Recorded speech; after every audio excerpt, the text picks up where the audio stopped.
In this video, I want you to understand the property cycle.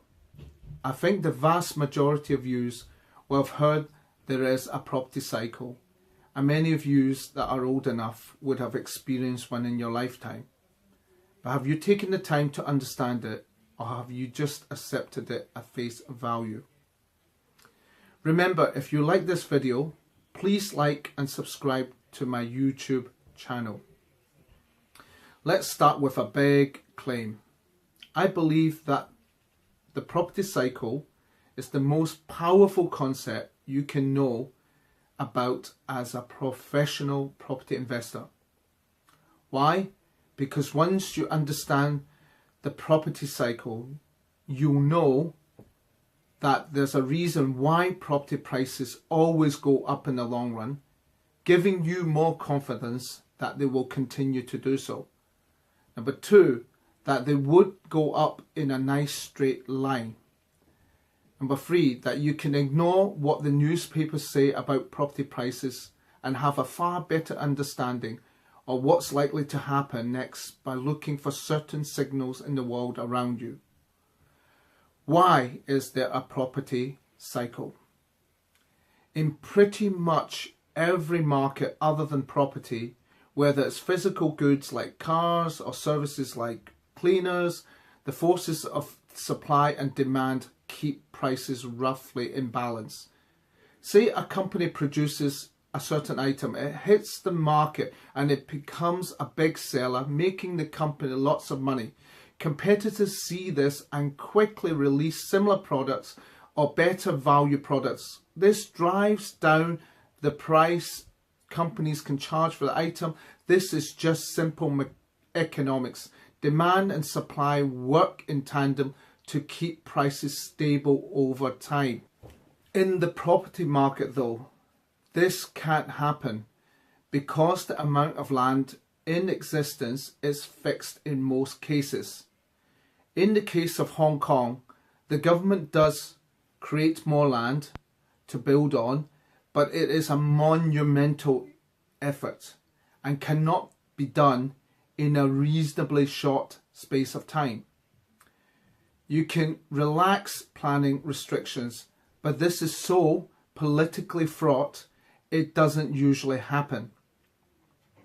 As a result, when the economy is growing and there's demand for new houses, shops and factories, that extra demand will push prices up. And because there's no supply mechanism to pull prices back down, land prices or property prices increase faster than wages and the price of goods. It doesn't take people long to realize what's happening and see that they'll get the best return on the money if they put it into property. At times of particular high demand, people speculate by buying on the assumption that the price will continue to go up. Because property prices increase faster than wages do, property eventually becomes unaffordable for the majority of people. When this happens, the bust comes. Property prices plummet, causing chaos for the banks, which have been lending money secured against high-priced property.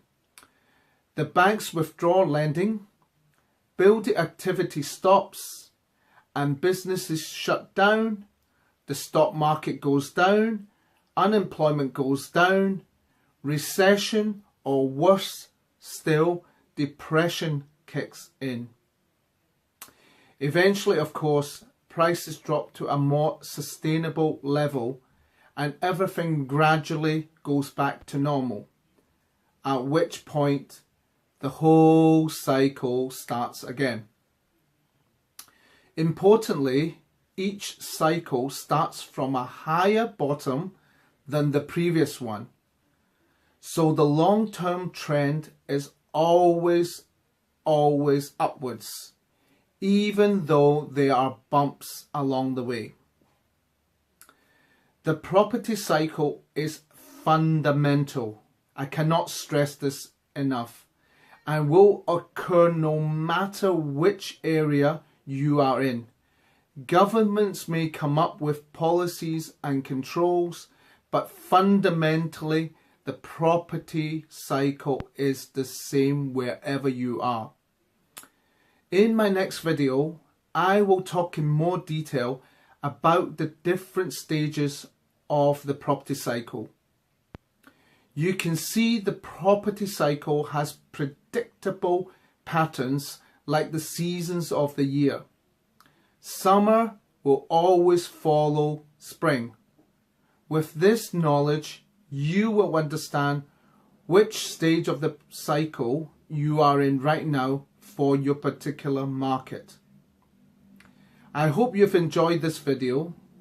You have been great. I have been John. Please like and subscribe to my YouTube channel.